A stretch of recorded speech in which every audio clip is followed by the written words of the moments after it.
What's good, y'all? It's your boy Sean P, the Blunt guy. Aye! And we are back with another reaction stream today. So today is going to be a very interesting stream, right?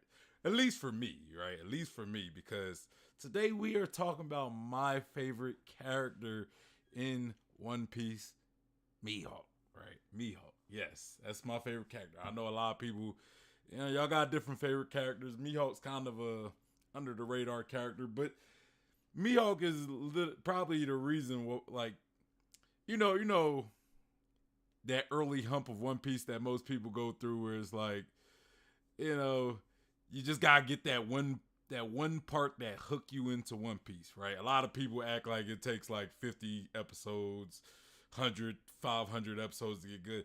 Nah, for me, the part that hooked me into One Piece, where I got hooked into One Piece, is the arrival of Mihawk during the whole Baratier arc, where Zoro pretty much challenged him.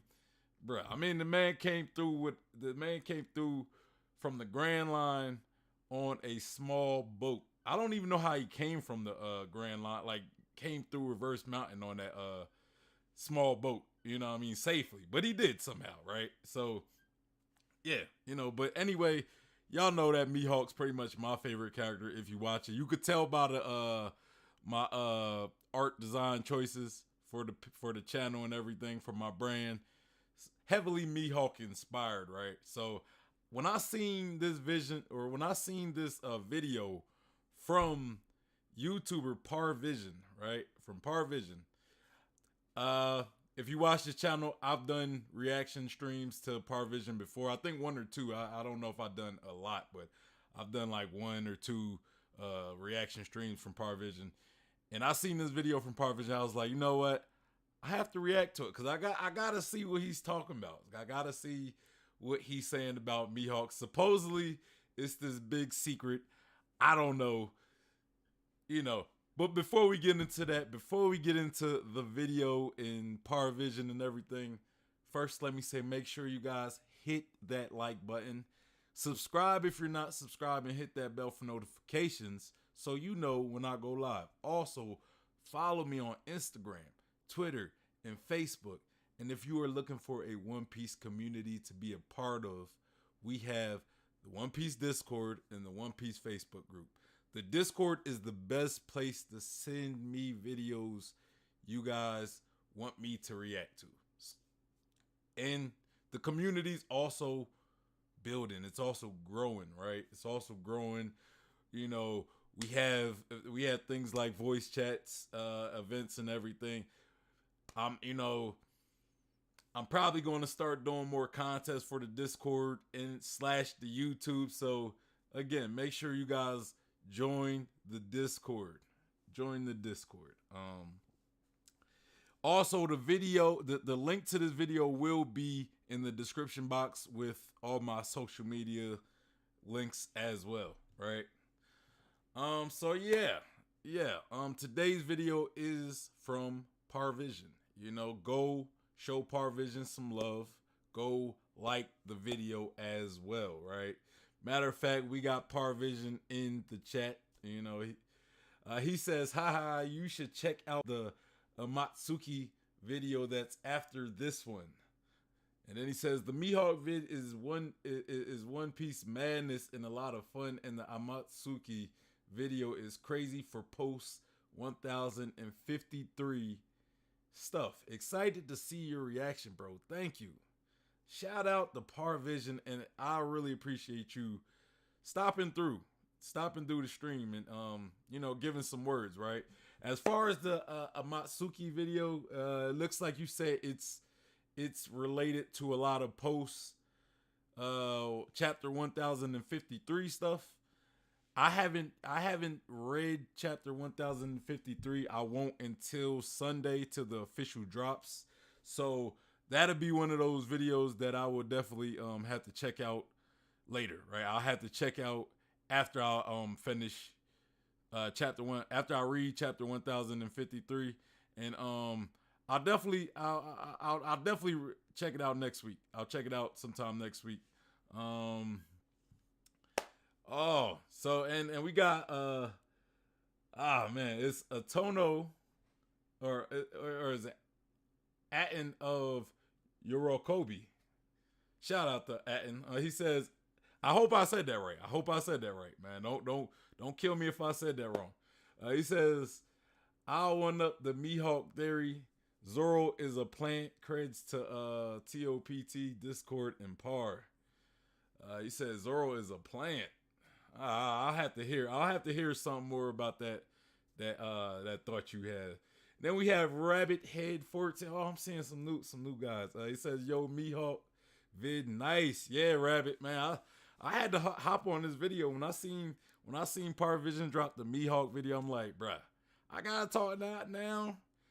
Any chance I got to talk about Mihawk, we gonna talk about Mihawk. So, bam. And I appreciate Parvision for that, for giving me an opportunity to talk about Mihawk. And Parvision said, brought the squad. Hey, I appreciate that, my guy. I really do. I appreciate everybody who's stopping through to check this stream out. You know, since I'm seeing a lot of new faces, for everybody that's new to the stream or that's just kind of checking in, I do a lot of reaction videos to a lot of YouTubers, a lot of YouTube theories, and I also do One Piece discussions. I'm about to start incorporating other things on my channel as well, like tier lists, a lot of other types of discussions, right? Especially now that we're about to go on this hiatus. One Piece is about to go on this 1 month hiatus. I'm definitely about to start doing some new things. I also like to bring in people who I like to bring a lot of my followers, my subscribers, and people that are in the Discord. I like to do discussions where I have people on the Discord pretty much join in on the discussion. So yeah, you know, I hope you guys stick around. I really do. And then Lazo, we got Lazo. Shout out to Lazo. He said, squad is here. Drop a like, people. Hey, I appreciate that. I appreciate that. And welcome to the stream, guys. I really do appreciate you guys for checking this out. And he says, Parvision says, oh yeah, it doesn't use anything from 1053. Haha, all good, homie. Excited. Oh, appreciate that. And then we got Atten. I don't know if I'm saying that right. If it's Atten or Atten of. He said, you good, bro.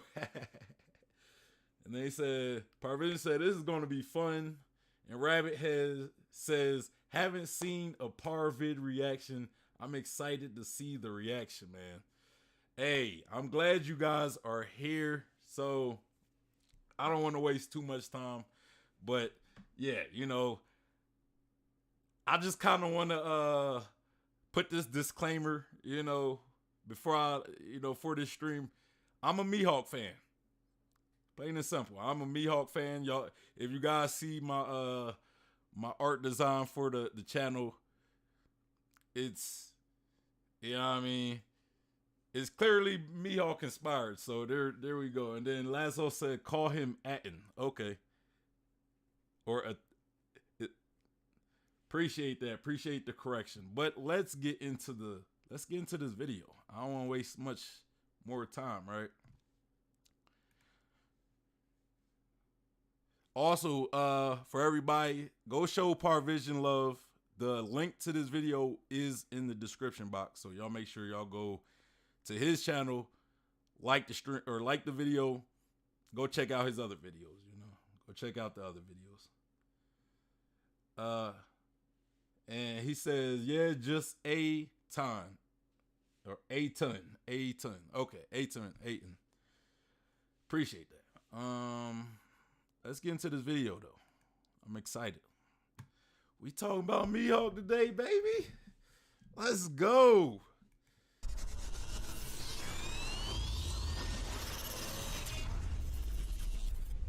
Okay, so this theory is borderline One Piece madness. To be honest, I wasn't going to be making this video, but Oda released something in the last week that reignited this theory. Honestly, I don't know if you're ready for this absolutely bonkers theory. So I think I might have found out one. Bro, I don't know if I'm ready for it, for real. I don't know if I'm ready. And shout out to Angel's Room. He said, yo, this chat is very active today. I know, right? Hey, man, Parvision came through and showed out today, man. Parvision came through and showed out. You know, shout out to Parvision. Let's go. One of the last swords that Zoro will wield by the end of the series. Let's just say I think Enma and Mihawk have a lot in common. So let me know what you think by the end of the video. And if you're new to my channel, the way I view the world is by making connections. So let me connect you to my vision, the Parvision.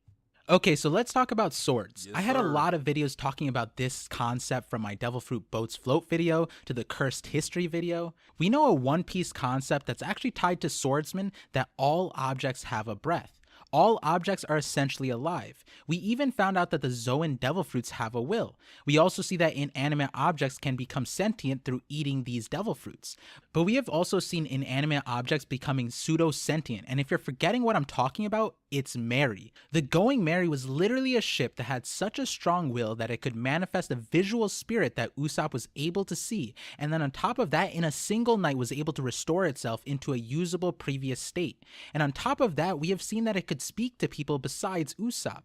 Even more than that, we know poneglyphs are objects that have enough sentience that it can converse with Roger and impart him with stories and parts of the true history. So what about swords? If there were Yeah.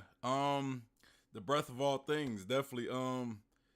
If you guys, like everybody who follow this channel, but if you guys go back, matter of fact, I recently did a series with a friend of the channel, right? He also creates videos, creates theories and everything. His name is Elids. He makes a lot of he has this series called Understanding Hockey, right?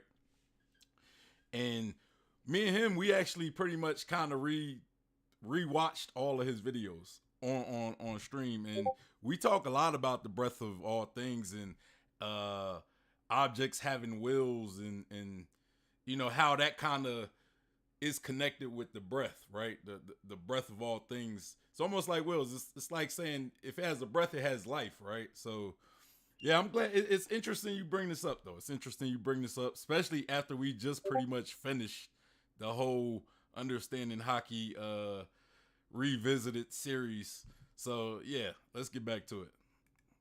For any object in the series to gain sentience, it would be swords, right? Given how important they have been shown to be.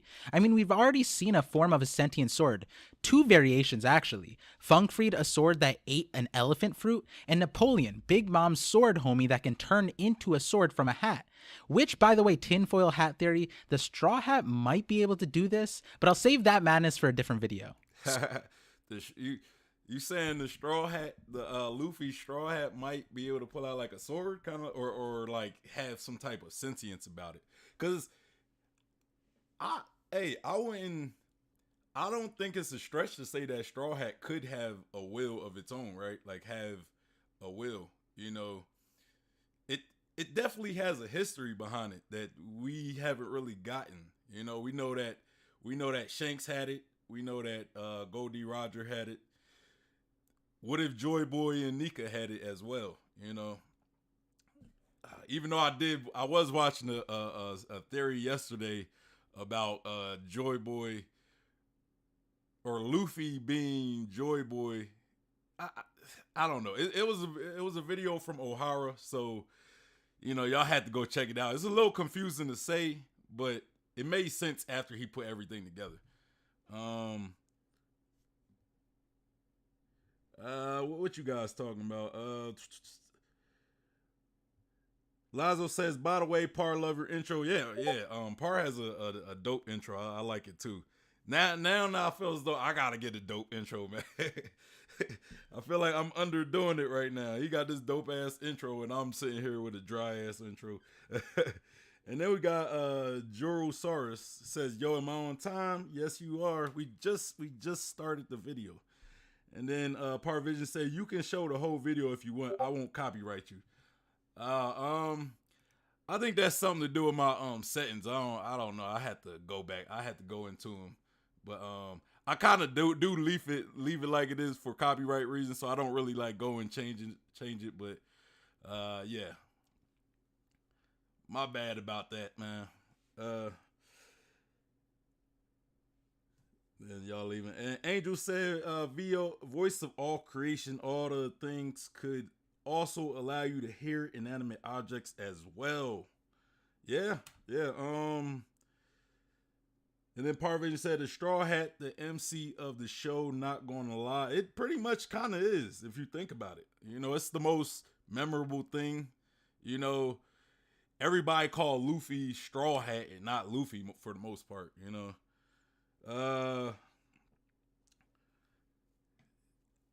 Aton says, Breath of All Things, mad interesting for sure. Hey, for real, yo, we was talking about the Breath of All Things and the voice of all things. Like I think the last video we did was literally like last week. So like that was the last video of the series that we did. And it was like a weekly thing me and Eliz did. And hey, we pretty much talk about hockey. It's all his theories, but you know, I'm kind of giving him commentary because he's kind of redoing the series. So I'm kind of giving him my own input to improve upon his series. But yeah, Parvision said, "Oh, no worries. Appreciate that, man. Let's continue." So then what does all of this mean about this concept I'm about to bring up? A question we are still unsure about is the Grim Reaper. Is that a sentient form of Enma? Like Mary's Cloboterman, but for Enma? I mean, it wouldn't be crazy. We know that swords have personalities as well as auras. Also, we know to a certain extent, wills of the swordsmith are somewhat involved, as Oda has shown us personified versions of a lot of the important... Hey, isn't Enma called the King of Hell or something?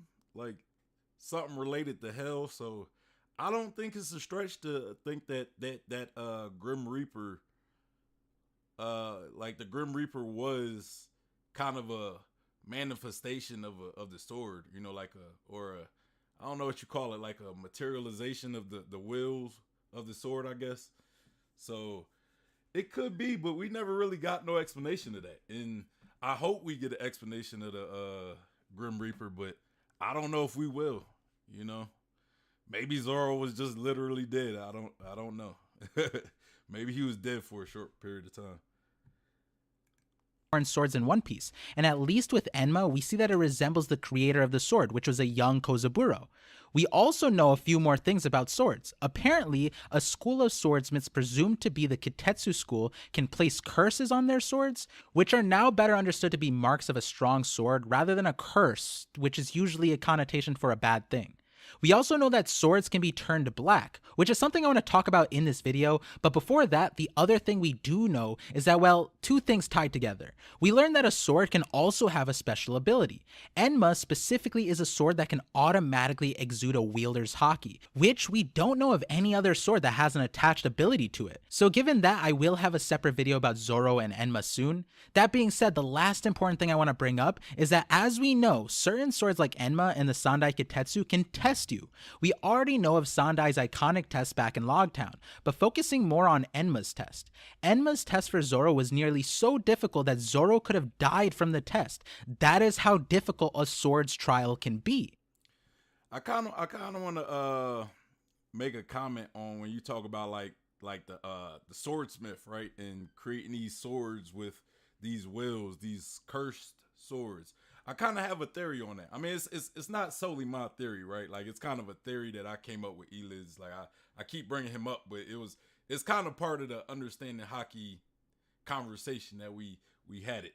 And the reason why I keep bringing up Eliz is because what you're talking about is so relevant to what me and him was talking about, you know. So, like, one thing we believe is that the swordsmith, like, that the will, like a cursed sword or a will or a name sword, right? A name sword that has a will to it. Those are pretty much created from the swordsmith possibly having like conqueror's haki or some type of haki that the swordsmith infuses into the blade that somewhat gives it a will.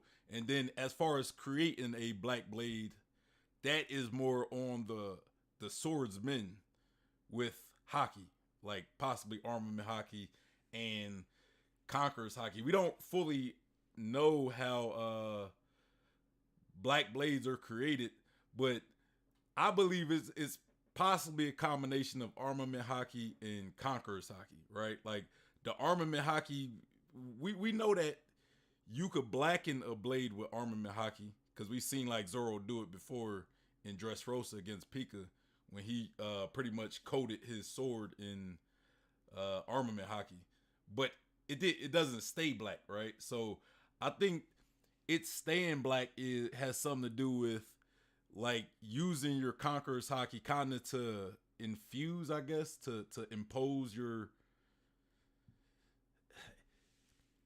A lot of stuff I say won't make sense if you haven't watched the hockey videos, but that's why I say go back and watch them. It's a good series. But yeah, we think that black blades have something to do with like the wielder infusing conquerors and possibly armament hockey into a blade, or armament and possibly conquerors hockey. That's what I meant to say.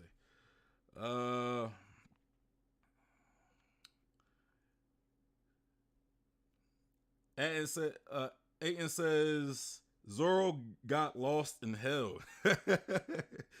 Yo, he probably did knowing Zoro, man. He probably was over in like Naruto's hell or something. I don't know. And then he says, and decided to become the king for fun. Man, that'd be wild. And the angel says Inma, mythology Shinto, the Japanese name for Yama, the Buddhist and Chinese god who presides over Naraku, hell. But I don't know about the sword in One Piece. Got you. Then we got Sozo. Shout out to Sozo. Says, yo, welcome to the stream, brother. And then we got 3-day trip. Says, oh man, I almost missed out. Hey, you were just on time. And welcome to the channel. Welcome. Let's continue. And on top of all of that, once Zoro supposedly passed the test, we are left with this random panel of a Grim Reaper, which I want to clarify for everyone watching. I think this is hands down one of the most non-One Piece feeling One Piece panels, right? Like, I think we can all agree that once we read this panel, we thought Zoro got lost in Bleach or something. When we saw him face to face with a Shinigami, it was like, yeah, this isn't One Piece, I don't think. So yeah. Bruh, I low-key I was one of the people who thought that could have possibly been Brook, right? Like Brook possibly, like somebody said that was like Brook standing on Robin's shoulders. Like I guess he like sitting on Robin's shoulders as she like carries him up, and he just. But I thought it might have been Brook, and Zoro might have been hallucinating Brook being a Shinigami or something. Yeah, the popular theory right now is that this is Enma, and I have other theories that provide an alternate or possibly a supporting evidence for this theory, like my Void Sentry Shadows video, where a user's shadow could be involved in blackening a sword. If you don't know what I mean by that, go watch the video, it's a good one. All that being said, a weapon or tool gaining sentience wouldn't be that crazy, to be honest. Besides the examples I talked about before, we actually have several weapons within characters that we might meet later on. A big example here is in the cover story for chapter 899. We see a new giant pirate with a shield with what seems to be a face. How is that possible? Now, this could be an object with a devil fruit, but this... I actually never noticed this cover page, or I might have forgot about it, you know. But yeah, could it be like a homie, right? It looked more like a homie than it does like a devil fruit infused object. I don't know what y'all think. I don't know. Look like it could be a homie though, for real. Like just seeing how homies look compared to Rabbit said Brook on Robin's shoulders. I don't know who said that. That wasn't originally I didn't come up with that, but I wish I could have came up with that, but I can't take credit for that. But that's funny. This feels less like Funkfried, where it was an object that ate a Zoan fruit. Maybe this could be a person that ate a shield fruit, but that would be like the Bari Bari no Mi. But that would also be weird too if it was an actual character. But this honestly seems more like Big Mom's homies. Now, to quickly get through this, an earlier understanding is that it could... You caught it too. Like that's what I was thinking. I was thinking more like Big Mom's homies. And if you look at it, like he's a giant, right? Like, or he looks kind of like a giant, or possibly connected to Elbath, possibly. And then we know Big Mom has a connection to Elbath. I mean, I don't know how this would have happened. You know what I mean? Because Big Mom left Elbath on bad terms, so I don't know how this would have happened. But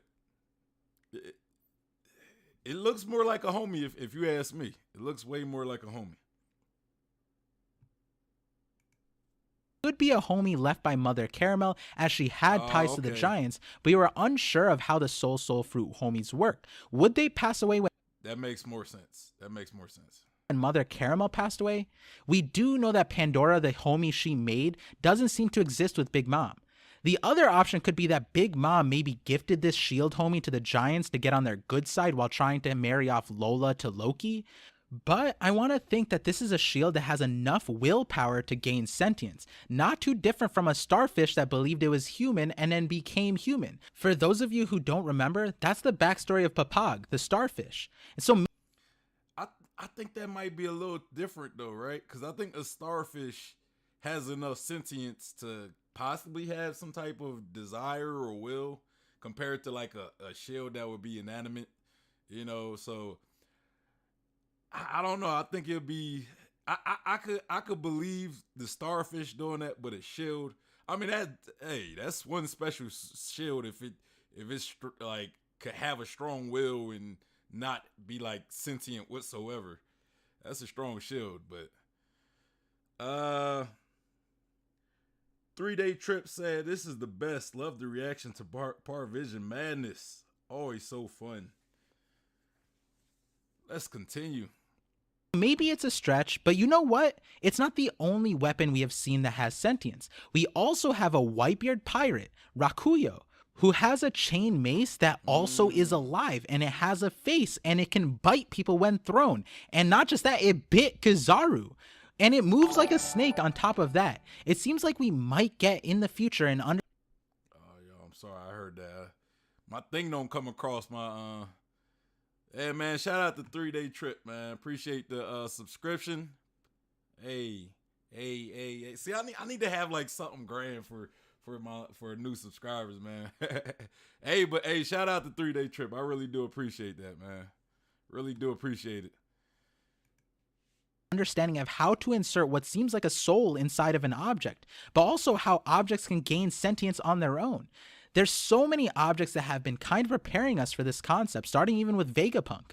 And like I keep on saying, swords of all objects seem to be the kind of object that have the best potential to gain sentience. I mean, even when we are talking about black blades and how they are forged, it's through histories of countless battles, which if we were to compare to Mary, a ship that has served its purpose through tough situations and gained sentience, I'd imagine that a black blade would kind of fit that checkbox of something that would quite literally come alive. And so now I want you guys to think about this. What if we have already seen a sword that has gained sentience, right? Because I keep saying it wouldn't make sense if we have all of these other objects that have already gained a soul strong enough to interact with the physical world on their own.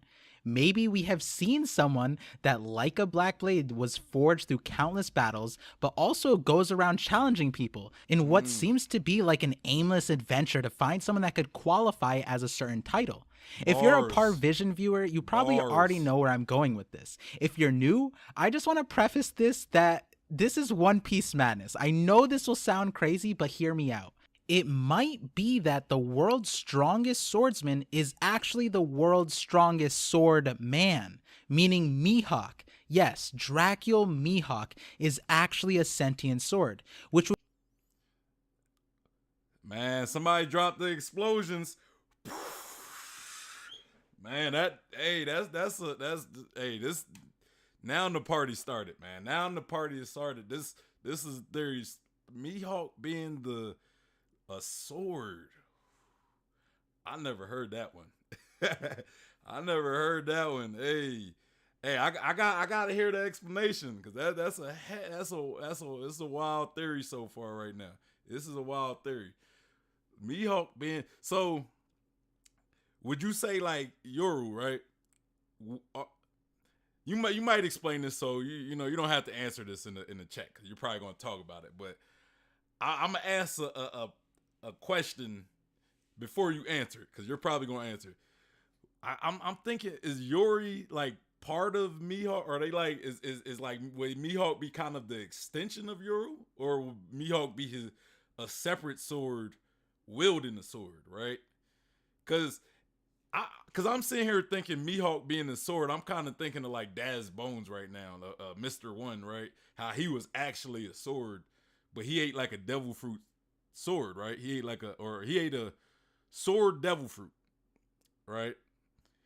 Which is wild you're saying this, because again, this kind of goes back to the hockey videos that I was talking about. You know, one thing that we kind of believe, one thing that, you know, me and Eliz believe is that people could create devil fruits, right? Like people, like maybe back in the Void Century that they actually created, like people became devil fruits. Like maybe they died and became devil fruits, but they created devil fruit abilities. And why do I think that they possibly created devil fruit abilities? We've seen in the series that characters that don't necessarily have a devil fruit, they have been able to create devil fruit like abilities. Perfect example, Sanji, right? Sanji's able to set his leg on fire. Now at first, pre-time skip, he was doing all the spins, and then, you know, he turned his leg on fire. But post time skip, he's able to ignite his leg on fire without doing that. But even then, it's like spinning by itself doesn't catch somebody's leg on fire. And if his leg is really on fire, how's it not burning him, right? So there's something deeper going on with Sanji turning his leg on fire. Same you could say with Luffy as well, right? Like Luffy, this whole time we know that he had rubber abilities, but he's able to do like fire type abilities, kind of like Ace to a degree. So there's little hints of people like creating abilities that don't necessarily have devil fruits, right? Zoro, that Ashura form that he is somehow to manifest. Now I think that's kind of like his swords. I think that might be like Shishui kind of helping him or something. Or not Shishui, maybe, what's it, I can't remember which Katetsu blade he has. Is it the Nidai or the Sandai Katetsu? It's one of them blades. But, you know, he's able to create like an Ashura form somehow. I don't know how, but maybe that's something related to hockey. Same with Sanji and Luffy when they do their fire attacks. So that's something we're still learning. Damn,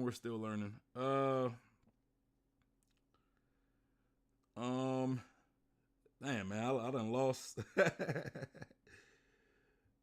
done lost track of the chat, yo. I lost track of the chat. I'm trying to get to your guys' comments.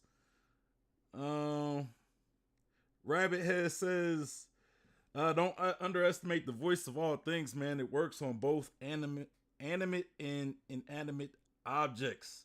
I believe me, I do not underestimate the voice of all things. And I do believe it works on inanimate objects. We kind of seen that Zoro was able to, like back in Alabasta, even though that's more breath of all things, I don't think it's the voice of all things. But he was able to sense a rock falling. Like, how do you sense an inanimate object falling? Probably because they have a breath, the breath of all things, right? Parvision said, I love this, haha. It's like he comments and then I address the point next. Hey, a lot of my subscribers say I got like some observation hockey. I could tell what somebody's about to talk about.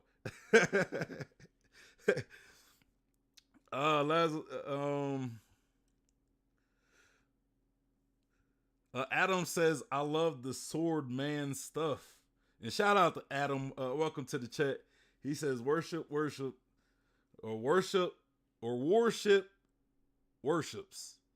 I'm a little confused on that. 3-Day Trip says, Parvision planned all this. Parvision out here being Ozen out here. You know, he already planned Parvision planned for me to do this stream. You know, this was all part of his plan. I'm telling you. I have observation hockey, but Parvision has that Eisen level forethought. That's what he is. Lazo said Parvision is that foresight. Hey, so you catching on, man. Par has future sight hockey. He said Parvision said he is theory crafting my devil fruit hockey video. Hey, that's part of the thing. You know, a lot of you guys give me ideas, right? Like some of these theory videos I'll be watching be giving me ideas, and I just kind of run with it, you know. Lazo says Bluff guy maybe watch some other videos of Pars. Hey, I definitely will, y'all. I definitely will. I want to say I reacted to like 2 videos of his before. I can't remember what they were, but like you would have to go back in my library to check them out. But I'll definitely watch some more. He told me to watch a video about the Atakotsky or something like that. I can't remember. So I'm gonna probably watch that video next week. You know, because if I watch it after this stream or after this video, this might be a super long stream. Because sometimes these streams, just watching one video might be long, and I don't know if anybody wants to sit here and stick around for me to watch 2 videos.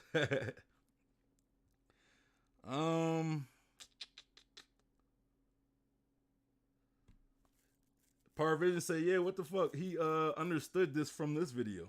Yeah. Lazo says, okay, he should go watch that video first. What video are you talking about, Lazos? And then Parvision said he has the sand eye. Okay. I knew it was the need eye is the one that Luffy had, and then what's the one that we speculate the Gorosei member to have? A lot of people speculate he has one of the Katetsu blades as well. And shout out to Lassos for the subscription, man. Shout out to him. Hey, I appreciate that. Hey, and welcome you guys. Welcome. Really appreciate everybody who's new coming to the stream and showing love. I really do. And thank you, Parvisions. I really do appreciate it, man. For coming out and showing out, bro. Sorry, guys. I'm looking at the comments, y'all. If y'all see me looking down, that's why I'm looking down. 3-Day Trip says called elemental hockey when they use fire. Hey, but it's still hockey, right? It's still hockey. I kind of agree with it. I kind of agree with that. Hey, 3-Day, you should go check out the Understanding Hockey videos from Elids. Bro, he breaks it down so well. Like he breaks it down to like chakras and the different types of chakras and how they're connected with hockey. It's super in depth, man. It's super in depth. And it says, Bluff guy, you are a genius. Hey, I appreciate that. I wish I was, but I just ask questions, man. I just ask questions, and you know, I appreciate that though.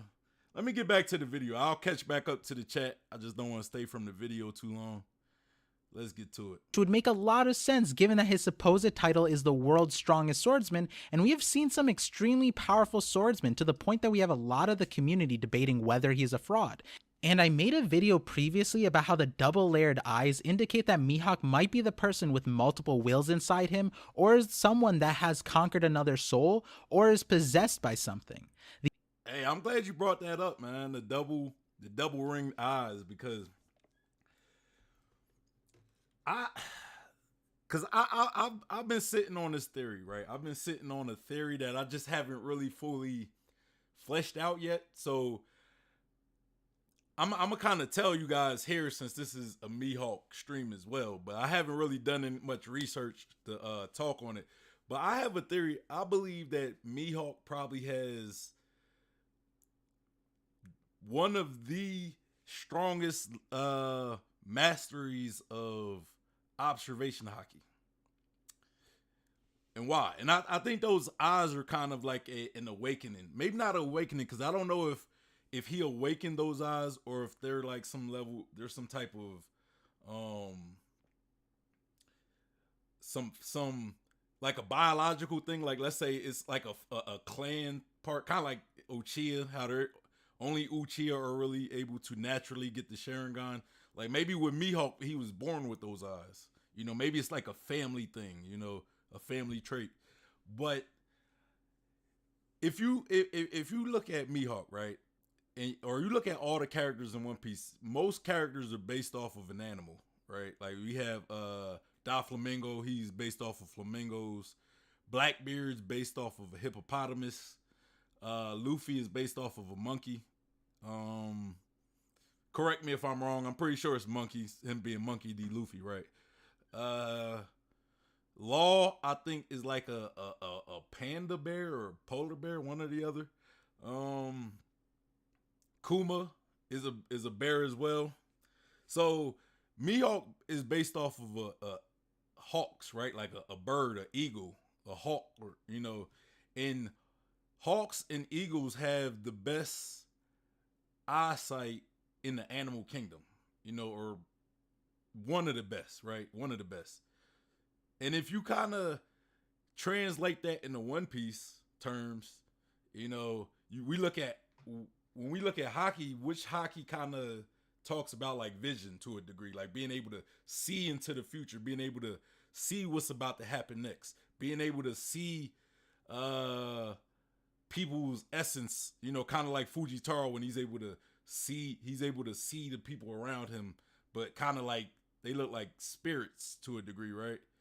Mihawk, on the other hand, you know, I would think he probably has just some crazy awakening of observation hockey, possibly. You know, that's what I think. So, you know, I'm not going to go too deep into that because, again, I don't have that theory fleshed out well.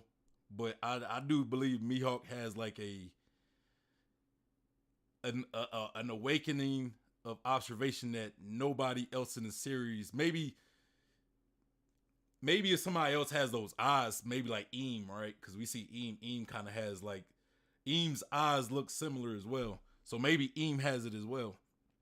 Maybe you're related. Maybe Mihawk and Eam are related. It's not my theory. Don't take that and run with it. I'm just putting it out there. I'm just throwing that out there. Parvision says, bro didn't even read the rest of the chat. I mean, I'm trying to... Sometimes when you guys talk to each other, I kind of leave those alone because y'all not really talking to me, so I don't read like every chat. And it's a lot. You guys are chatting.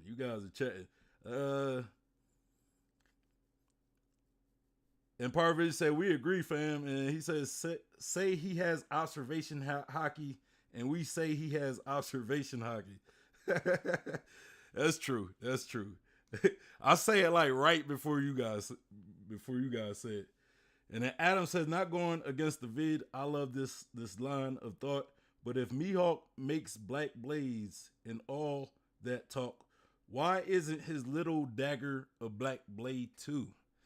Oh, good question. Maybe he just doesn't fight with it enough, you know?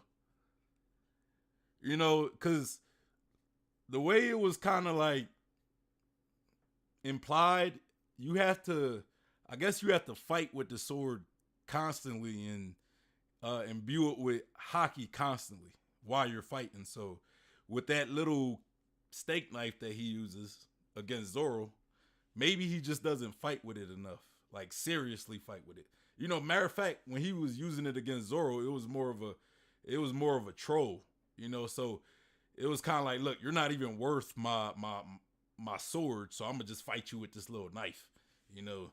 So it's not like a sword that he fights with consistently. 3-day trip say y'all in cahoots. Nah, we ain't in cahoots, man. Lazo says it's his kitchen knife. Yeah, I agree with that. Aton says It takes time, probably. Yeah, I agree with that as well. He probably doesn't fight with that enough, and it takes a lot of time and experience fighting with a sword. Like, look at Zoro, right? Like, he's been fighting with the Wado Ichimonji for ever, right? For years now, and it's still not black, So if Mihawk's not fighting with that little knife enough, it probably won't become black. Parvision said it was the Chopper and Vegapunk vids. I'm pretty sure. That sounds about right. I don't know. But it sounds about right. Lazo says, why would someone imbue hockey to his fruit knife? Right? Hey, maybe he need to cut some strong fruit, right? Aton said Devil Seed video. And then we got D LaJoy Boy. Welcome to the to chat today. He says, yo, how's it going, Bluff? Hey, I'm good, man. The stream's popping today. Parvision done came through and showed out today. So, hey, it's a good day, man. No complaints from me. Parvision said the Shodai Katetsu is the Gorosei guide. Okay. Thank you for that. I'm just trying to run through these chats. I'm trying to run through them. Parvision said the madness is about to start for the Mihawk stuff. Adam says, so I actually think that Mihawk's little fruit knife is the same knife Luffy used in chapter 1 to stab himself in the face. LOL, but it could be crazy. It do kind of look like it, but I don't think it is. 3-day trip says link it. Damn, I forgot. I forgot what you want me to link. Rabbit Head says he about to drop another Par video, Par theory. Lazo says he'll say the same thing. Yep. I probably will. Parvision says yep. Aton says Hawkeyes. Oh, that's a nice theory. This part in the video too. Oh, generational eyes. Yeah. Like I'm thinking those eyes are one or two things, right? Mihawk's eyes are like something that is part of like his family, or maybe he awakened it. Like it's a spiritual type of awakening. Why do I say spiritual? Because Mihawk seems to be a very spiritual character, right? Like he is a swordsman. He's committed to the sword. We see a lot of Christian symbolism on him. He's serious about his sword. Like he's serious about his discipline. Like it's literally like a martial arts. Like when you look at like a kung fu master, right? They're usually pretty spiritual. They do things like meditate. They train constantly. So a lot of them even reach levels of like high levels of awakening, right? So I think it could be like a spiritual thing, or a family. I don't want to say curse, but like a family. I don't know what you call it, like a bloodline trait, I guess.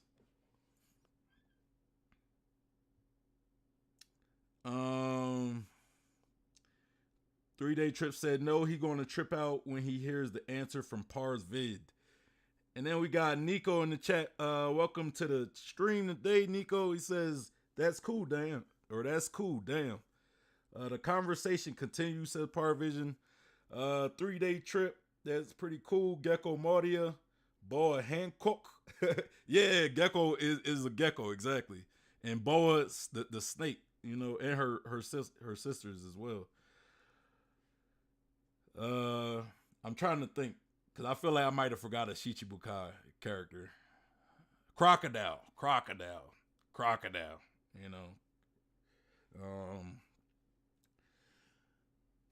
Angel said, I think his eyes are genetic. That's the word I've been looking for, genetic.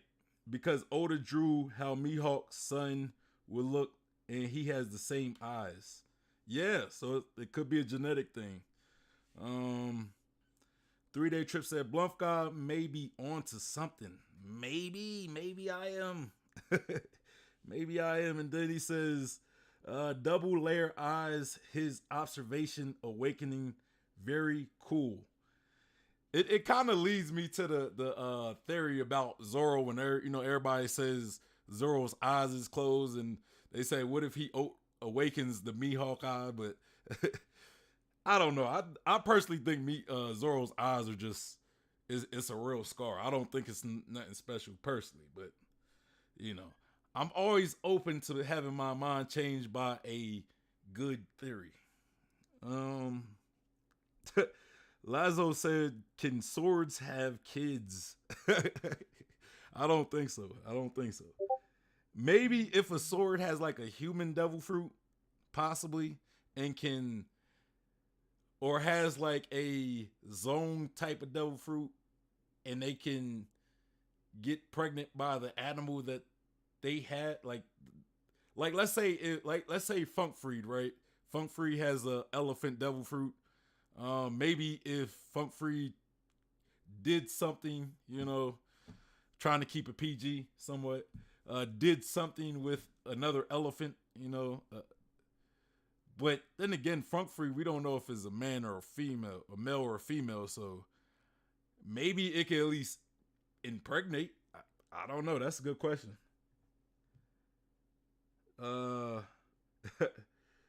Parvision said, Mans has to binge my channel. He's talking about everything. Hey, I watch a lot of theories, man. Sometimes I come across theories that just overlap with other theories, So, that could be the case, And shout out to Cube. He says, "Yo, welcome to the stream. 3-day trip," said Lazarus. That's a scary question. Yeah, it is. It is a scary. Can swords have kids? I don't know. I don't think so. And then Q said, "Let's go, Team Mihawk." Shout out to Team Mihawk, man. For real. Rabbithead says, sword smithing another sword. Hey, for real. Hey, you on to something. For real, Rabbithead, you on to something. I think that's the only way a sword can have kids, if they literally sword smithed another kids. So if Mihawk is a sword, maybe if Mihawk took some sword smithing, maybe, and let's say Mihawk is definitely a sword and he did some sword smithing stuff, he could definitely make another sword. Now, as far as like maybe impregnating a human woman, and let's say Mihawk is a sword, could he impregnate another woman? I don't know. Somebody said that Oda drew Mihawk as like having a son, so that could be the case. Let's get back to the video. I think I'm pretty much caught up with the comments. The understanding then was maybe his sword Yoru is the one possessing him, but now after a lot of thinking, it might not be that. It might be that Mihawk is a sword that literally awakened into a human being, again, not unlike Mary's Cloboterman. And that could make sense as to why he would be the world's strongest swordsman, because who better to be the strongest swordsman than a sword itself?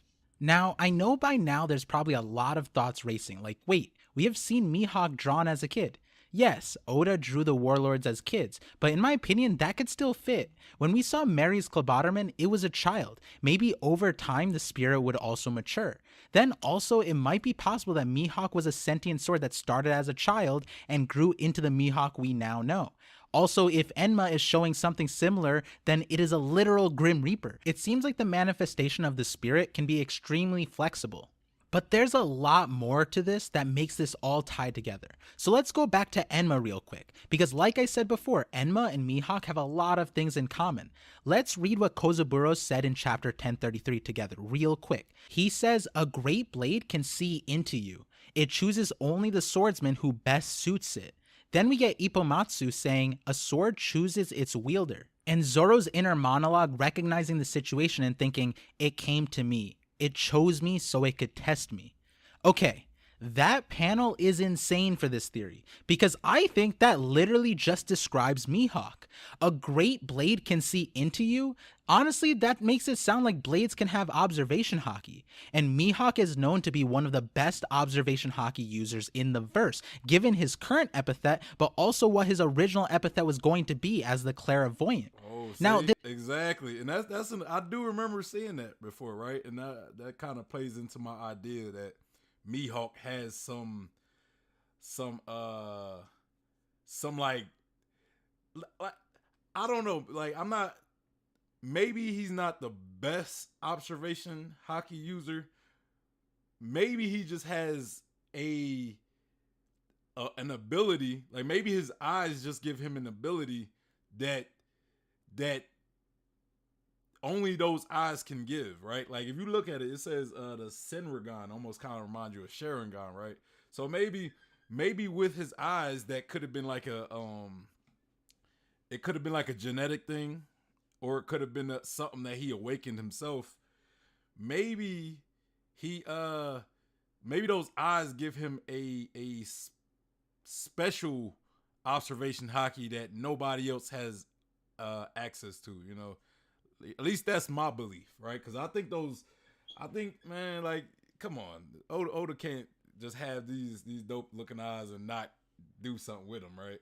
Especially him being based off of a bird that is literally stated, you know, it's literally stated to have the best vision in the or I'll say one of them, because there's other animals that have like unique types of visions, but you know, like they could see different colors of the spectrum and all that stuff. It's different, but you know, I don't want to say it's better than those other animals. So, but like, yeah, a hawk could see a mouse from like miles away. Like a hawk could see like an animal like running through grass like far as hell. Let's continue though. Or no, hold on. 3-day trip says, yeah, it's like Mihawk can steer directly through someone. And you want to know something? If we go back and look at Marineford, right? Like let's go back and look at Marineford. Let's look at the encounter with Mihawk and Luffy. Luffy was about to attack Mihawk. I forgot what attack he was about to do, but he was about to attack him, and then before he can actually get off his attack, Luffy seen into the future, almost like he awakened future sight hockey in that moment. You know, Luffy had like an awakening of future sight hockey. Up to that point, Luffy has never done that. We never even learned anything about future sight hockey or hockey in general. But somehow Luffy was able to see into the future. Why is that? Against Mihawk of all people. You know what I mean? Was it Luffy? Was it because the danger of the situation was so high that Luffy was momentarily able to access or future sight observation hockey? Or was Mihawk almost projecting future sight hockey into Luffy so he didn't have to kill Luffy or have to hurt Luffy, right? Like maybe Mihawk was just saving Luffy by giving him future sight. I don't know. I'm just saying that moment was never really explained or expanded on. So, you know, and then later, after like a few arcs later, then we finally learn about future sight hockey. So I'm just putting that out there. Q said hawks and bobcats are the two animals who got a crazy precise zoom. The others are great too, but theirs are on a new spectrum. Yeah, and Q, there's this animal called like a manta shrimp or whatever. It could see like different colors of the spectrum. They got pretty dope vision too, but it's different than what a hawk brings to the table. But it's still just as dope though, so 3-day trip said he tested Luffy. Yeah. But do you think that he gave Luffy that future sight, or do you think Luffy kind of did that himself. Because I'm kind of more on the belief that he kind of gave Luffy, like he granted him Future Sight Haki temporarily, just so he didn't have to kill him or cut his arms off. Aton says Mihawk used his own observation Haki to see Luffy using observation Haki bonkers. I mean, what I'm saying though is that he actually infused. Like, I don't think Luffy was able to access observation Haki on his own, especially Future Sight observation Haki. So I think that was more a Mihawk than it was Luffy. That's what I'm saying. But it could have also been Luffy too, because it's stated so many times that Haki blooms in like certain situations. So maybe because of the situation was so extreme that Luffy had a momentary bloom of Haki. Like that could have been the case. But I also think that it could have been Mihawk as well.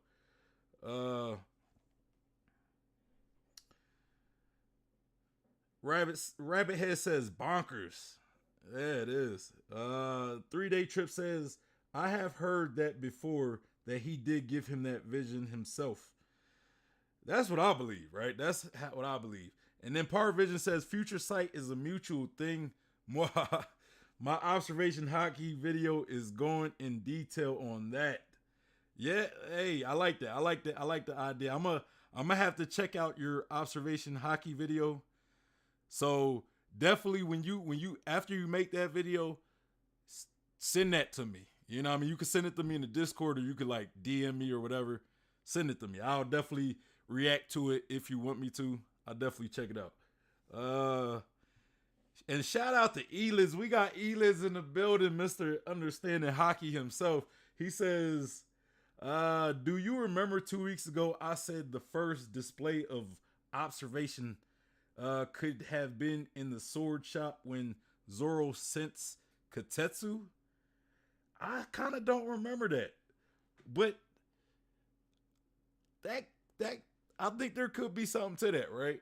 I think there could be something to that. And then Zoro, I would say the second time was when Zoro fought Mr. One, you know. Nico says Mihawk might also be one of the fastest. When a hawk dives to catch a prey, it can reach 150 miles per hour. Yeah, facts, man. He hey, good point. Good point. He might have like an attack where he could like go definitely reach that levels of speed. I actually never thought of that, but good point. Definitely good point. Adam says, I totally agree. I think Mihawk implanted that vision into Luffy. Yeah, I'm glad you agree with that. But because I definitely think that was the case. And then Eliz says, I speculated that Katetsu could have triggered observation Haki in Zoro. Man, I'm gonna have to go back. And hey, matter of fact, give me a timestamp. Comment on the video that you said that in, and give me a timestamp in that, so I could definitely go back and look at it. 3-Day Trip says, Adam, that's the word I was looking for. Implant. Yeah, that's pretty good word to use in this situation. So definitely. Cube says Elids Swan. Oh, Cube over here being Sanji. Cube is the Sanji, the Elids is Nami. And then Eliz says, great theory, Parvision. And then he says, Q. Hey, let's get back into this video. This next part, it chooses only the swordsman who best suits it. This is something I found very interesting of Mihawk. He's supposed to be the world's strongest swordsman, but in most tropes, usually someone at the top is a defender of a title rather than a challenger. But oftentimes it feels like Mihawk is challenging others to beat him. He wanted to challenge Whitebeard to a certain extent, but also there's the panel where Mihawk and Shanks meet in chapter 96. Shanks asks if Mihawk is there to challenge him, and Mihawk says he doesn't challenge one-armed has-beens, which is a major point I'll bring back up later. But going back, Bro, only Mihawk could troll Shanks successfully, man. Only Mihawk could successfully troll Shanks. But I like what you said, right? Like you said, Mihawk challenges. That to me, that's part of why I like Mihawk's character, because he could just be chilling on his island, just waiting for somebody to challenge. Be like, nah, bro, I'm going after these challenges. I'm looking for the smoke, bro. I'm looking for the smoke in my small ass rowboat on the seas. Like, bro, Mihawk gets Yonko level respect, and he isn't even a Yonko. He doesn't have a crew like a Yonko. He doesn't have the territory, none of that. But yet he still get that level of respect. You know what I'm saying? At least in the One Piece world, you know, because you hear Whitebeard talking about his fights with with Shanks, or he's talking to Shanks, and he tells Shanks the fights with Mihawk were just legendary. Like, bro, you got Whitebeard giving you respect. Come on now. Parvision said, Eliz, thanks, bro. Adam says, it could have been a fear response to the sword as well. I like that too. I think it could be all of those. That's a good word to use, the fear response. Like maybe, because it's kind of like when you see dogs and they know that they're in danger, you know, they like, you know, it's like they get super tense and stuff, and they just could sense danger, right? So maybe it was like a fear response that gave him that access. But it kind of shows you, if that was the case for Luffy, it was a fear response that triggered that future sight. It really kind of showcases Mihawk, because Luffy has stood in front of a lot of powerful people, and he's never been pushed to have to see into the future, at least at this point in time. You know what I mean? He went up against Aokiji at that point. He went up against Kizaru. He went up he went up against Kuma. I mean, he went up against he even looked at 3 admirals. He stood in front of 3 admirals in the same war, and none of that happened. But once he stood in front of Mihawk, all of a sudden, future sight. And Parvision says, Blunt God been talking you up whole stream. Hey, bro, I appreciate it, man. Hey, man. Hey, y'all go show Parvision some love and go to his channel and just start liking his videos, man. Come on now. Y'all go hit that link, go to his page and start liking his videos. Like right now. Well, I mean, after the stream, but y'all know what I mean. Right after the stream. Or y'all could stay on the stream, open up like a new window and go like the videos. You know what I'm saying? Let's continue though. Even the premise of how Zoro meets Mihawk is essentially Mihawk seeing Zoro's potential and allowing him to live so that Zoro could grow into a man that could challenge and surpass Mihawk. Which brings us to a huge contradiction, and it's exemplified even more when we take a look at Mihawk's Vivre card. It says he looks forward to the day a swordsmaster will emerge to surpass even his rival, red-haired Shanks. It doesn't even say him, which kind of means to me that he recognizes Shanks as a swordsman worthy to challenge him. But then we have the contradiction that when face to face with Shanks, he turns down the opportunity to fight Shanks. A man by current manga standards is built up to be able to beat Mihawk, in my opinion. It almost seems like there are certain qualifications that Mihawk is looking for, and Shanks only having one arm automatically disqualifies him as Mihawk's. Yeah, I mean, I see Mihawk as a very honorable guy, right? It's like he respects Shanks, you know, as a strong fighter, but it's like if you're like on par with somebody, right? Because I know there's a lot of argument of who's stronger, Shanks, Mihawk. I don't know. I do argue that they're on the same, they're like around the same strength level. You know, I don't think Shanks is that much. Like, if you want to say Shanks is stronger than Mihawk, okay, I get it. You know what I'm saying? Like I get because the story does kind of hype Shanks up to levels beyond most characters, but I don't think the gap is that like even if Shanks is stronger, I don't think the gap is that much. Like that wide, you know. And I don't even think Shanks is stronger. I think they're probably equal. But for me, I think Mihawk is like, look, I don't want to beat like I don't get no props for beating a one-armed guy like somebody who's handicapped that, you know, is my rival, but now you're handicapped. So I don't get no like it's not to him it's just not honorable to fight a one-armed guy, right? And then say if you get beat by a one-armed guy, right? It'd be even worse. It's worse. So like beating a one-armed guy doesn't really give you any credit. And then losing to a one-armed guy, like you can't really win in that type of situation. So I kind of get why Mihawk wouldn't want to fight Shanks. But or it could just be Mihawk is just better than Shanks. You know, it could be that as well. Adam says, I do agree, but ultimately none of those other things from me Marineford cut like Mihawk's sword. That being Luffy's main weakness at the time, I could play a factor. Yeah, good point. Contender, which makes no sense, right? Because if you were just looking for someone to surpass him, Shanks would probably be that person, even with one arm. It's almost as if, again, Mihawk is in search of a specific swordsmaster, even if it's pre-time skip Zoro, who should not even be considered in the same league as a Yonko Shanks. Which now takes us back to chapter 1033. A sword chooses its wielder, followed by, it came to me. It chose me so it could test me. Can we all take a step back and think about how absurd it is that Mihawk, the versus supposed world's strongest swordsman, was shown in full flesh in the Baratie arc, and it was completely random, and Mihawk was just saying he was having fun. I remember when I originally watched One Piece, I thought to myself, oh whoa, that's new. I was not expecting Zoro's goal to just appear out of nowhere. I guess this is going to be a short anime. Maybe like a few more episodes and then we got the ending? Oh, how wrong I was now that we're at chapter 1050. And when you think about it, Mihawk literally came to Zoro. He chose to fight Zoro and literally tested him. He used his pocket knife as the first test and judged Zoro's character, and was so impressed that he gave him a serious attack using Yoru.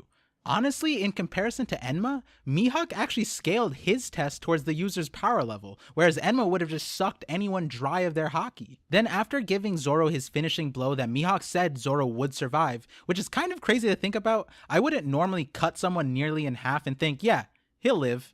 But anyways, Mihawk gives a speech, which we'll read in a second, but he tells Zoro to surpass him. And just like me, Zeph says, why would Hawkeye Mihawk say something like that? Which is exactly my point. If it were just so that Mihawk could have a worthy challenger and more fun because he thinks his rival is weak and crippled now, then wouldn't he have said something more like, I'm curious to see if you'll one day be able to go toe-to-toe with me and give me a challenge? More similar to Kaido, who is a man at the pinnacle of power, who is jaded by all the pretender pirates before him. But instead Mihawk says, my name is Dracula Mihawk. It's too soon for you to die. Discover yourself, see the world, and grow strong, Zoro. However long it may take, I shall wait for you at the top. Strive with your whole heart and mind to best this blade, fierce one. Strive to surpass me, Roronoa Zoro. It's like he wants this swordmaster that he is searching for to beat him, because beating him is the test. And I read that quickly, but did you catch that line? Here, let me read it again, but slower. I shall wait for you at the top. Strive with your whole heart and mind to best this blade. Best what now? Did Mihawk literally just refer to himself as a blade? I know there's an understanding that like being one with your weapon or referring to himself as a blade doesn't have to literally mean that, but given the context of everything I've said by now, that felt like a cherry on top. It feels I mean that's a good point, man. You dropped some good points like the whole how the sword tests the wielder and how you connected Mihawk being testing Zoro to swords testing their next wielder.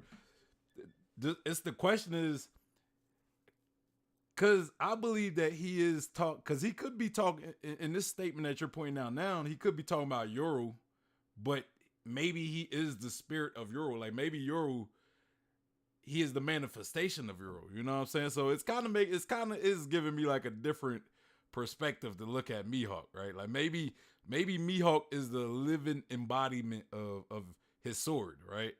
So kind of like it's kind of like what's that anime? Soul Eater, right? Where you got the living weapons, you know, like you got they're like partners where one turns into a weapon, but maybe in this situation you got like the Mihawk is both. He's like both of them. He's the weapon and he's the wielder as well, you know, because he's the manifestation of the weapon. So he pretty much wields himself. I mean, that's an interesting way to come about it, right? Because I never looked at some of these statements that he made and thought about it in this way. So yeah, definitely, man. Hey. You definitely got the brain going though. You definitely got that brain going.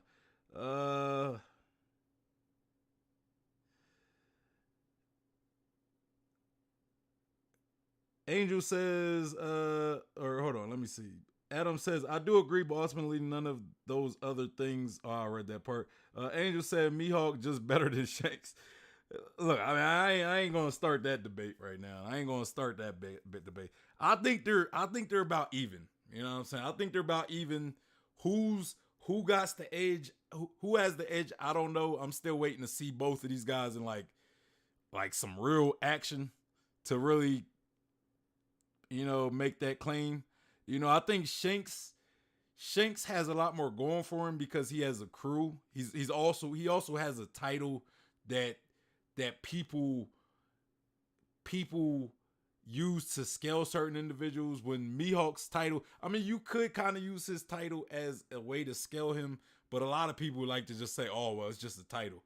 It's just a title. Yeah, he's the world's greatest swordsman, but it's still just a title, you know, which I think it is a meaningful title, but you know, I don't know if that automatically puts him above Shanks, you know, because Shanks is a swordsman per se, but he's not a swordsman exclusively. Like I guess maybe he is a swordsman exclusively, because, you know, have we seen Shanks just use like hand-to-hand combat? I don't know if it'd just be one hand-to-hand combat, I guess. Oh man. 3-Day Trip says, Par making the sane believe the crazy again. It's too good.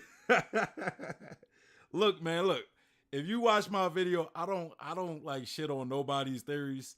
There's a lot of theories that I've watched that I don't necessarily agree with the theories, but I could see some validity into them, and I could still enjoy the theories and still kind of go along with the theory. But this theory here, though, I mean, I don't know. Like, I don't really know how to feel about it yet. Because I think Parvision is doing a great job at connecting the dots. Kind of like he said early in the video, he connects dots, right? He connects things. So he's doing a good job at connecting. I'll say that, you know. I'll definitely say that. Then Parvision with the sinister laugh. And Adam says, look at Mihawk when he shows up. It's almost like he's being crucified by his own sword. Definitely makes me think an evil sword that forces its wielder to possess it. That's an interesting take right there. That's definitely an interesting take. Parvision said yes, and Legend of Zelda. And then Angel says, first thing Shanks pulled out at Marineford was his sword. That is true. That is true. So if he is exclusively a swordsman, Shanks and Mihawk is the world's greatest swordsman. I mean, but is Shanks I don't even want to get into that, because then I'll just be doing semantics. So I'm not going. Let's continue. It was like Oda in this fight was subtly hinting at this detail. Even when Zoro prepared for the last slash, he says, that's the strongest sword in the world, not swordsman. which again is super quick and you wouldn't really think much of it, but given that all we know now, it makes so much more sense now. So then what kind of test does Mihawk have? It seems like Enma wanted to test Zoro's haki amount and control, whereas when you look back at all of Mihawk's interactions with Zoro, it seems like Zoro actually met a lot of Mihawk's requirements except one thing. Mihawk seemed to be so impressed with Zoro's willpower, and on top of that, Zoro has 2 arms. But the one thing that Zoro failed was that his swords broke in his clash against Mihawk. And what was the exact thing that he wanted Zoro to master? He wanted Zoro to master the ability to blacken his blades so that they were unbreakable. It might be that if Zoro can clash with Mihawk without his blades breaking, that might be another part of the test. But that's honestly an interesting requirement, right? Because it almost makes it seem like all of Mihawk's advice centers around the sword itself rather than Zoro. He wants to be handled by a swordsman that would never damage his swords, which would make sense if Mihawk was a sword himself. And that brings us to the part where it's important to have 2 hands, as funny as that sounds. Right now, I have no basis for saying this because it seems like Zoro would be strong enough to handle a 2-handed sword with 1 hand, but it might be that the type of sword that Mihawk is requires 2 hands, which is why, though Shanks is probably strong enough, he is automatically disqualified because he only has 1 arm. Now, there's a whole thing about black blades that I won't get into this video, but I do want to note that if Mihawk was a sword, he'd probably be a black blade, even when you think of what we know of black blades and how they are forged through many battles. Again, honestly just sounds like Mihawk's backstory in his Vivre card, but also his conquest to sail freely to battle wherever, whomever, whenever. Mihawk isn't even a bounty hunter, and we don't know how many pirates are doing what he is doing, and I imagine it wouldn't be that many. And I have a separate theory about what I think Mihawk was actually doing before he found Don Krieg, but I'll save that for another day, or ask me about it on stream. By now, you're probably like, what the heck? Is this something that would actually happen in One Piece? And while I did bring up the example of what seems to be like Oda increasingly making sentient objects in One Piece, from weapons that ate devil fruits to sentient weapons that Rakuyo had and the giant pirate's shield, on top of that, if Vegapunk is next, we're probably going to be getting more of those alive weapons. But even with all of that logic, I didn't make this video because I didn't think the community was ready for this. But then Oda was like, nah, you better be ready. See, the thing that reignited this theory for me was something Oda included in the new movie Red releases. It's something I predicted in my Devil Fruit Boats Float video. So to recap that video real quick, I had this feeling that we'd eventually see the Thousand Sunny also manifest a soul or spirit because the Mary did it. And it was just a theory at the time, but then Oda put out this image of the Thousand Sunny from movie Red and gave it dialogue, which this could be maybe an effect of some random crazy Devil Fruit power in the movie, but at the minimum, it tells me that if Oda is doing this in a movie, that means this concept might actually be even more relevant than we think moving forward with the canon series. And honestly, there's a lot more to this theory, but for you to understand those other parts, you'd need to watch my Zoro Natural Zoan video and my Devil Fruits are training wheels for peak haki video. In a sense, honestly saying Mihawk might be a sword might not— Hold on, you said the Devil Fruits is what? I want to hear what you— Natural Zoan video and my Devil Fruits are training wheels for peak haki video. In a sense, honestly, that's funny. Like you just going back to the understanding hockey thing. You said that the Devil Fruits are training wheels of peak hockey, and that kind of plays into what I was talking about earlier in the stream about how people could create Devil Fruit abilities. Matter of fact, the whole argument that me and Eliz was talking about was the fact that Devil Fruits are just they're a cheat code to hockey, right? Like everything you could accomplish with hockey, it's like you can accomplish it quicker with a Devil Fruit, right? And a lot more limited as well. Like creating Devil Fruit abilities, or like it's hard to explain. Again, y'all have to go watch to understand the hockey videos, but it's still relevant though. It's still relevant to what we was talking about. But it's wild you said that, because I feel as though you kind of believe that as well, that maybe like hockey can create Devil Fruit abilities too, just based on that. So yeah, hey, if you got a video like that, a video kind of connecting that as well, Devil Fruits and hockey and how they're connected, definitely, bro. Like you could send that to me as well. Hey, anytime you want to send me a video, send it to me. You know, I'll definitely, you know, like Threevil sends me a lot of videos. I react to him. Elids, of course, will send me a video every once in a while. Sometimes my subscribers like that might want to get into YouTube. They send me videos as well. So anybody watching this stream, if you guys want to send me videos to react to, send them to the Discord. The Discord is in the description box. So I have a channel on my Discord that is made for you guys to send videos to, you know, videos you want me to react to. So definitely,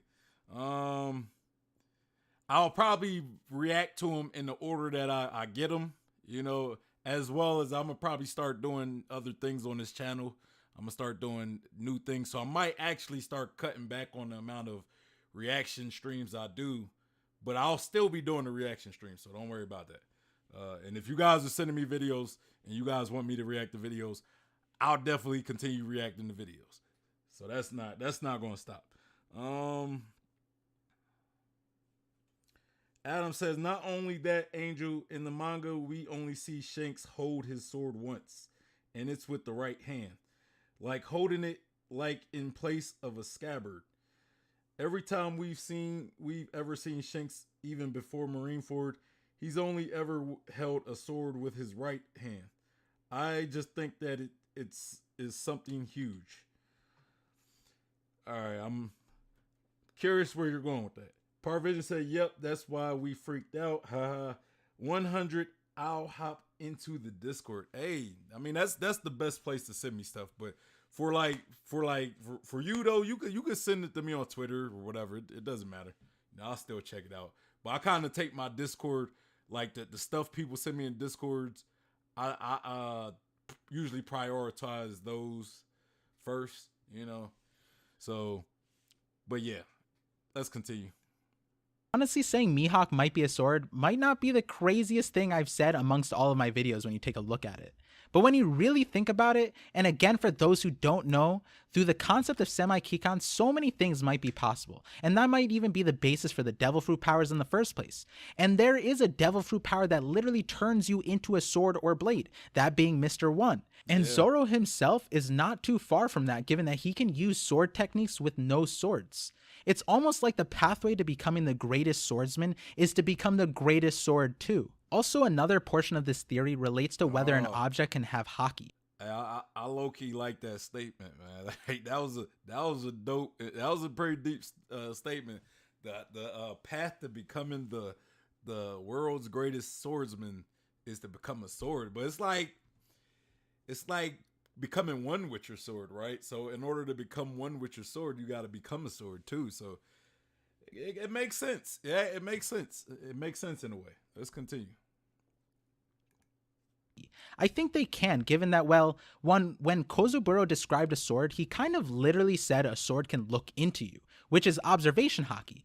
But also, just the premise of how willpower works, if an object can have such strong will, it can be sentient, I'd imagine it'd also be able to use haki too. And I said this in a previous video that I think the Mary used observation haki, and that's also connected to the idea that it used voice of all things, which may or may not be intertwined with observation haki.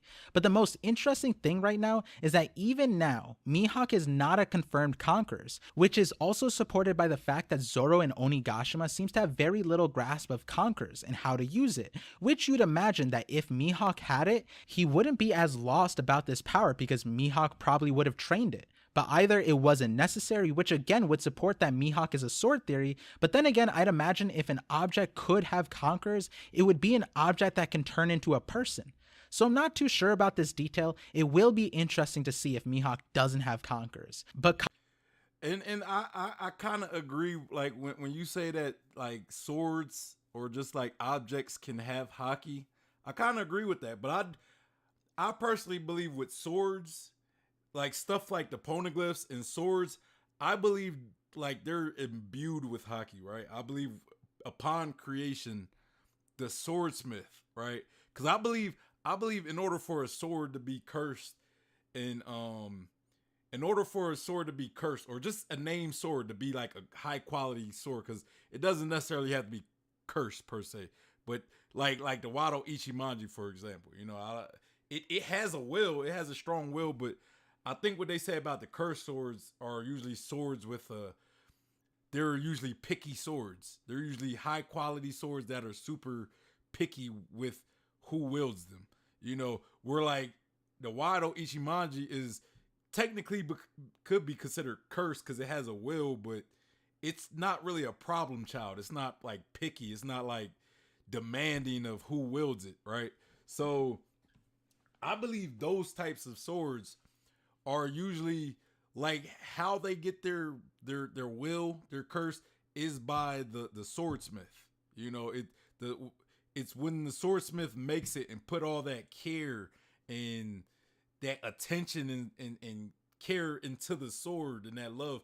That's them putting their haki, their will, their soul into the sword. Because swordsmith it's an art. It's an art, and an art that a lot of these guys take serious, right? It's kind of like the Clobberton man, right? It was explained that that ships that are loved and taken care of by their crew, that's usually when the Clobberton man manifests itself. So it's like the ship, it's usually like the crew is putting their will, their love, and their essence into the ship, which eventually creates like a spirit, right? Which creates it almost gives the ship a will, right? It gives them life. It gives them a spirit, a strong will at that. You know what I'm saying?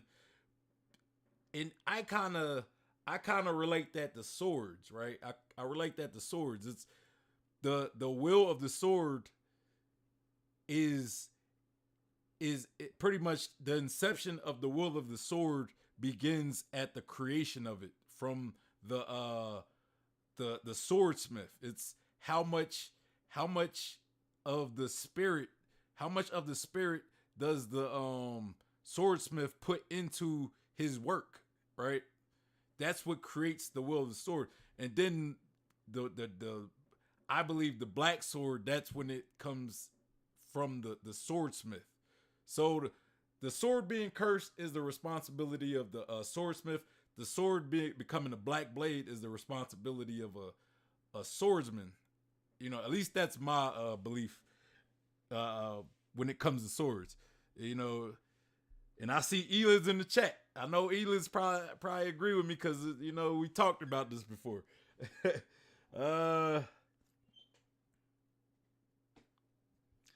Eliz says, interesting. In my understanding, haki, I attribute the crown chakra to advanced conquerors. With that, it can give swords and ships a spirit. I also attribute music to conquerors haki. And he says, and music is a big theme in film Red. Facts.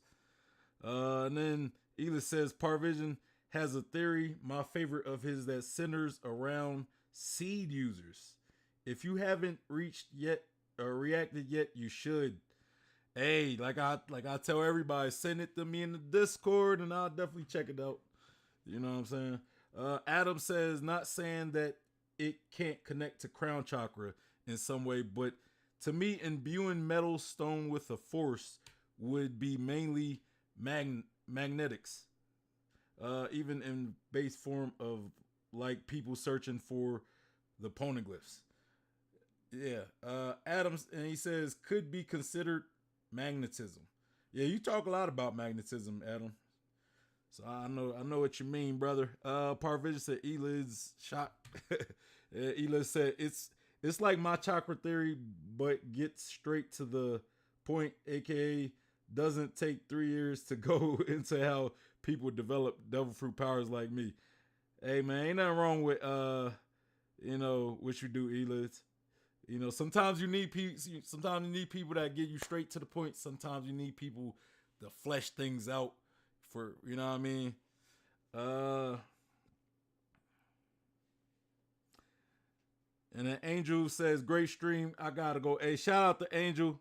Appreciate it, man. You have a good one, man. I'll talk to you sometime later. Adam says getting into some berserk cracks of the blade stuff. LOL. I love it.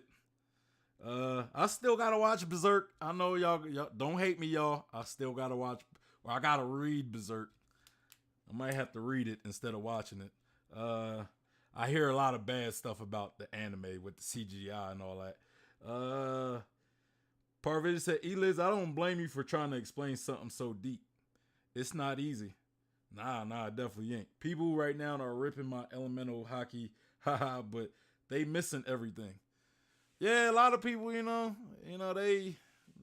like the in-depth stuff, Rabbit head laughing, and then Ela said, I embrace it. Don't YouTube as a hobby really makes me feel for those that do it as a job. I'm taking my sweet time. It's very difficult to put care and attention while trying to upload it regularly. Yeah, it is, but that's why I like streaming, man, because I'm not really good at the editing and all that stuff. I ain't gonna lie, I'm kind of lazy when it comes to that. I don't want to do all the editing. Like, if I had an editor, I'll probably start doing videos. If I had somebody to edit videos for me, I'll probably start doing videos. But, streaming, it's just go live, talk about some stuff, right? Let's continue. Conquerors or not, I think this theory would still be plausible. So in conclusion, if you like this video, consider checking out my other videos, but also liking and sharing this video and subscribing for more. But really though, in conclusion, Mihawk might be the strongest sword man that is searching for a suitable swordmaster to wield him properly and testing potential candidates not too differently than Enma might be doing right now to Zoro with the Grim Reaper. Another interpretation of this theory could be that like devil fruits, swords can awaken as well. And so rather than Mihawk being a sword that could be wielded by someone else, it might just be that Mihawk was a sword and is now a human through an awakening process. And again, we do have a starfish that dropped a very powerful line about how in the One Piece world, anything is possible through willpower. Imagine if Mihawk was a cursed sword, for example, and was wielded many times, but every person who wielded him was a disappointment, and through pure frustration, the great sword named Mihawk became its own wielder to seek out a proper wielder instead of waiting for the right person to show up like Enma's doing. Again, it sounds crazy, but deep down, it kind of does make sense. That being said, this video was not originally intended to be this detailed or even serious. I was taking a crazy idea and having fun, but then things started connecting in a way that I couldn't even imagine. Honestly though, I want to give a shout out to the group that pushed me to make this video because they just wanted to hear me say this nonsense out loud. That would be the One Piece Talk.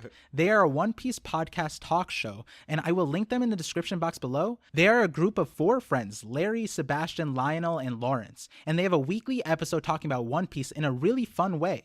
I've been on their show twice and it has been a blast. They are a really great group of people. When I say they are a group of friends, I don't even mean just to each other or to me, but 100% to their community as well. I really enjoy being a part of their community, and a lot of the conversations we have are actually on our Discord servers. This Mihawk theory was actually birthed on their server, so you can search up the day this theory came to mind, and it's pretty hilarious. That being said, if you like having fun conversations around One Piece, join our Discord servers, also linked in the description box below. I will also link the last episode I was in when we talked a lot about swords and swordsmen. And if you're a keen viewer, you might catch on to some of the details of my future theories that I've hinted at in this video regarding Zoro, Odin, Wano, and Black Blades. I have many more announcements to make, so stay tuned with my community posts or my Discord channel. There's going to be a great surprise for all of my Patreons, YouTube, and Twitch community members. I really appreciate all the support you have given me, and I'll be making it way more exciting in the future for sure. And I'm excited to see all of you on my next live stream also. And so, like always, thank you for connecting with me, and I'm looking forward to connecting. Hey man, shout out to Parvision, man. Let me make sure you guys go like the video. I'm gonna like it right now. Make sure I don't click off until I like it. And hey, shout out to the One Piece, what's the One Piece Talk, or that One Piece Talk. Yeah, shout out to that group. I'll definitely have to check out some of them. You just pretty much introduced me to that little crew. I'm gonna have to check them out sometime though. Maybe if they don't like, I know you said they do weekly podcasts, so their podcast probably gonna be like an hour, 2 hours, or whatever. So I might have to do like clips or something. I don't know. I don't know. Something along that line. So, and let me also go join your Discord. I didn't know you had a Discord, so I'm gonna go Join that right now.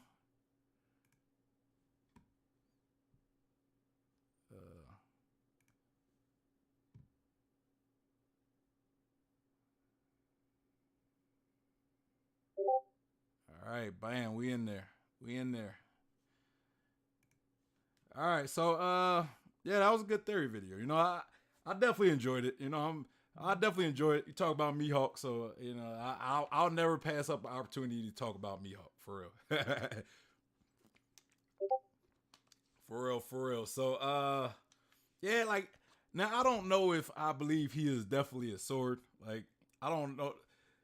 That's a cool. It's definitely a cool concept. It's definitely a cool concept. I don't know if I fully is on board with it, but I do like the theory though. It's definitely still a good theory. And if it comes true, bro, you definitely better pat yourself on the back if we come to find out. But my question is like, my question is like Mihawk, right? Like or Zoro, right? Like let's say Zoro when he does beat Mihawk, and then he becomes the next wielder of Mihawk. It's like, how do you wield a human sword, right?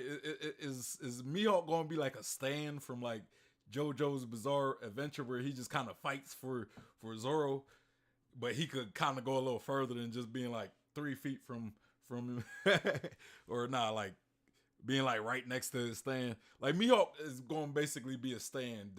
He's gonna be Zoro's stand. That's funny. For anybody who watched JoJo's Bizarre Adventure and know what a stand is, hey, I know you get what I mean. I know you get what I mean.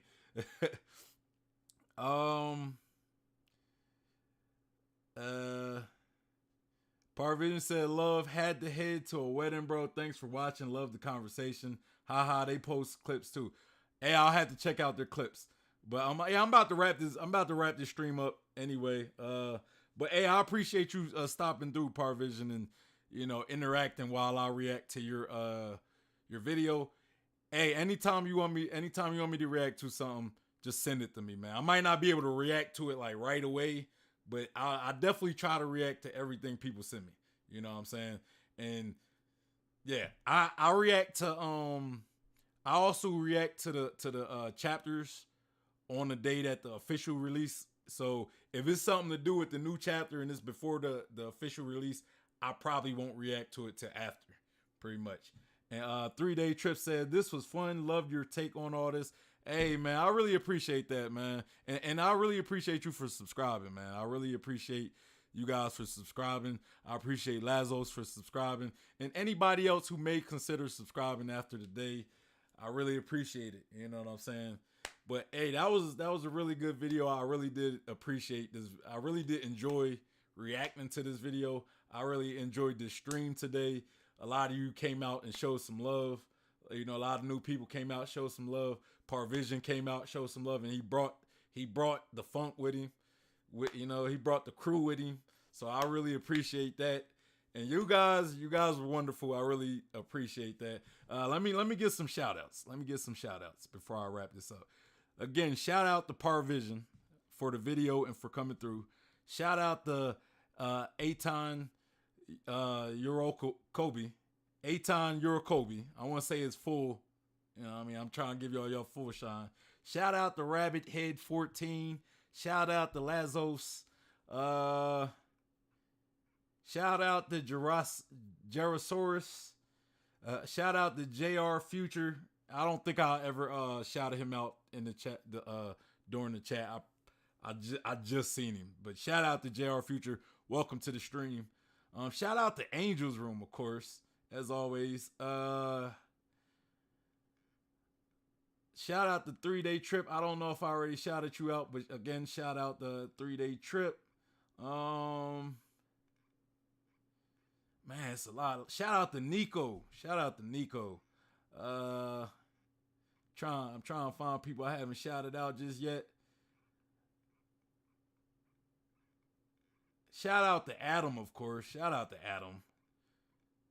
Shout out to D La Joy Boy. You know, he always come through, show love. And Adam also shows love too. Shout out to Cube. You know, I know Cube showed up. I don't see him right now, but shout out to Cube as well. Shout out to Angel's Room if I didn't shout you out. I think I already did though. Shout out to Eliz for coming through, you know, giving his input, talking about hockey. You know, Eliz the hockey master, the hockey theory master. Yeah, and I think that's pretty much everybody, man. That's pretty much everybody. Hey, so yeah, appreciate everybody for stopping through. If you haven't, make sure you like the stream. Make sure you also subscribe and hit that bell for notifications. Follow me on Instagram, Twitter, and Facebook so you stay updated on what I'm doing. And if you're looking for a One Piece community to be a part of, we have the One Piece Discord and the One Piece Facebook group. All these will be linked below in the description box, as well as Parvision's video. So y'all make sure y'all go hit that link and go show him some love. Go like the video and go watch his other videos. You know, and yeah. Y'all know how to send videos to me through the Discord. Anyway, it's your boy Sean P, the Bluff God, and I'm out of here. Peace.